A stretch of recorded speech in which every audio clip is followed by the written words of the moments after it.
Apo deti kakadaywan engineer iti umuna nga guest tayo.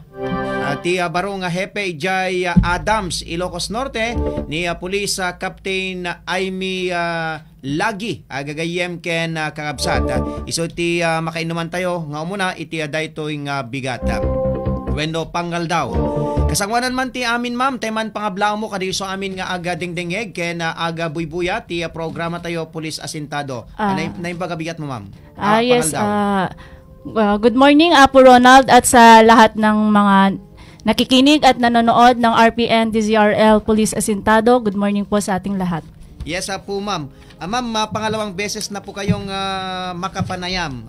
Nung una ay through phone patch. Yes. So, kumusta na po ngayon ang bayan ng Adams, Ilocos Norte po ma'am?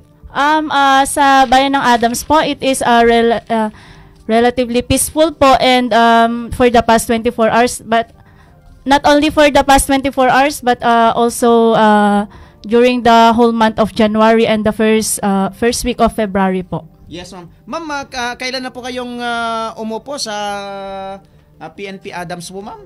Bali, nag-assume po ako as officer in charge noong January 11, 2024 po. Okay. So, mag-iilang buwan pa lamang kayo po doon sa Adams po, ma'am? 1 month na po bukas. 1 month, yes, 1 month pa na. Okay. So, sa ngayon, ma'am, ano ang mga kinaababalahan yung mga kababayan natin po dyan, ma'am? At alam natin ang bayan ng Adams ay talagang very peaceful na bayan po, ma'am. Yes po. Ngayon po, ang pinagkakaabalahan po ng mga populace natin sa Adams is yung preparation po sa Tan-Ok Festival. So, ang ginagawa po ng ating kapulisan sa Adams ay yung nagbibigay ng police presence, police visibility po para ma-ensure na peaceful po ang ating bayan ng Adams po. Yes po ma'am, yung pag-e-ensayo po yung mga partisipante sa gaganaping Tan-Ok Festival po sa Adams sa Ilocos Norte ay gabi-gabi ba sila nag-e-ensayo po ma'am?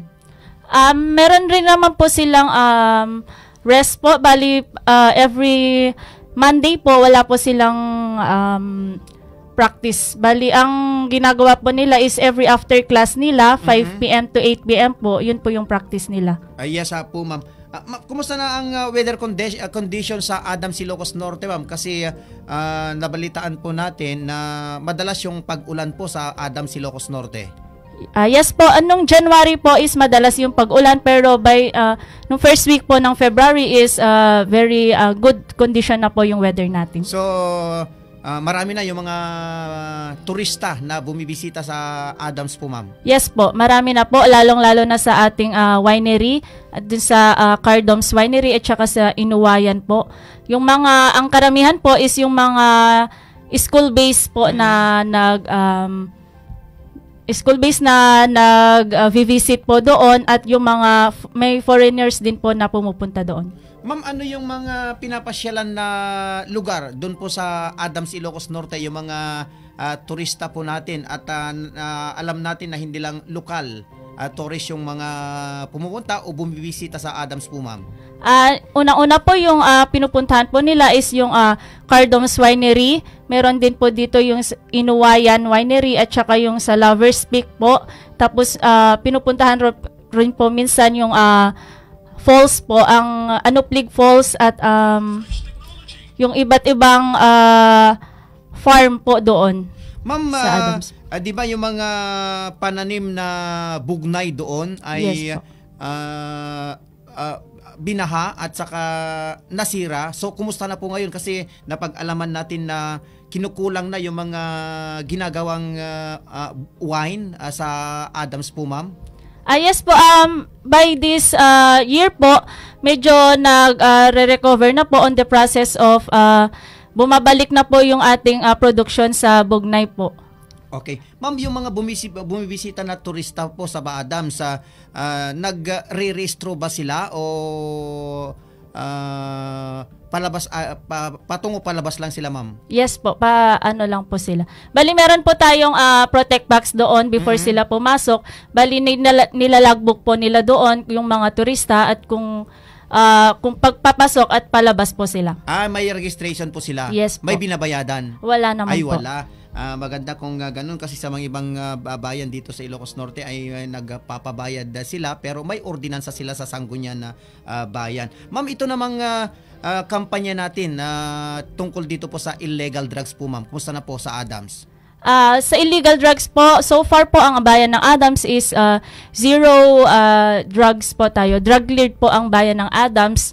At saka from local government unit, Adams National High School at Adams Elementary School. Kasali na rin po ang Adams Municipal Police Station. Drug cleared na po lahat. Magandang balita po yan, ma'am. So, wala bang mga drug surrenderies po sa Adams po, ma'am? Wala naman po so far. Ay, wala naman. Itong wanted person po, ma'am, may mga unarrested wanted person po ba na natitira sa Adams? Wala na rin po wala so na far. rin. So, very peaceful talaga ang Yes, Adams, po. Ilocos Norte. Dito naman po, ma'am, sa matinding pinapatupad ng probinsya, yung provincial ordinance regarding po sa pagsuot ng high visibility vest. So, ipinapatupad po natin sa Adams po, ma'am. Yes po, pero simula po nung pag-upo ko, bali wala pa po kaming nahuhuling naglumabag sa ordinansa na yon. Ang ginagawa po namin is tuloy-tuloy lang po yung pagbibigay ng programa namin ng high visibility vest. Bali, yun na rin po ang aming best practice na Adams MPS, yung pagbibigay ng high visibility vest. So, wala pang nahuhuli po, ma'am? Wala pa po. Wala, okay. Pero gagayam karabsat, aga sublinto ti programa tayo, kalpasan laing kadigiti sumagmuna pamalagip, manipod pa laing ti technical studio tayo. Police asintado.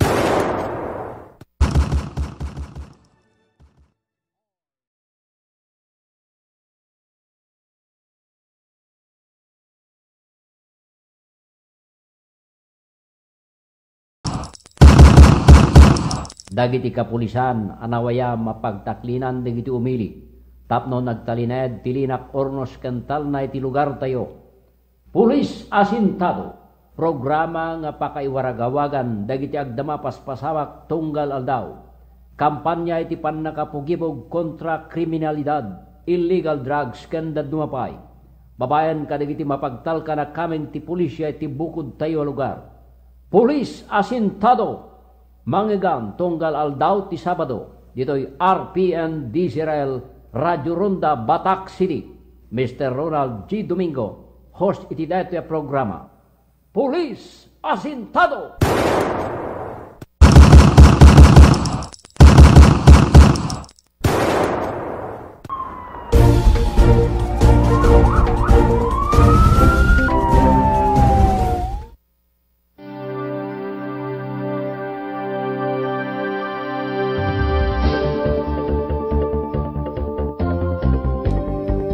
Okay, tuloy-tuloy tiyo programa tayo, Pulis Asintado. Okay, tiya dati kung daway gagayam kinagabsat kasama na ngayon tayo ibatan iti tangatang ni Police Lieutenant Amy Lagi, ti Acting Chief of Police iti biyang ti PNP Adams, Ilocos Norte. Ma'am, may samampay ka, digitay nakasaludsodan kada kayo kit kumusta na po ang kampanya natin po sa illegal gambling po, ma'am? Yun po, pinagmamalaki po ng Adams MPS na zero crime rin po tayo sa illegal gambling sa Municipality of Adams po. Ma'am, wala bang nagpapaalam na sa PNP, yung for example, yung mga lamayan, yung mga may patayan, walang anong ibig sabihin dito? Lumalapit sa PNP para magpaalam?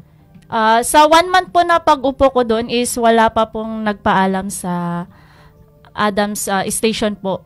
Okay. Sa illegal, kung sa mga gambling. Opo, ma'am. Kasi pati tayo, wala tayong nababalitaan na operasyon ng illegal gambling sa Adams. Talagang tahimik ang Adams, Ilocos Norte po, ma'am. Yes po. So, kumusta naman po ang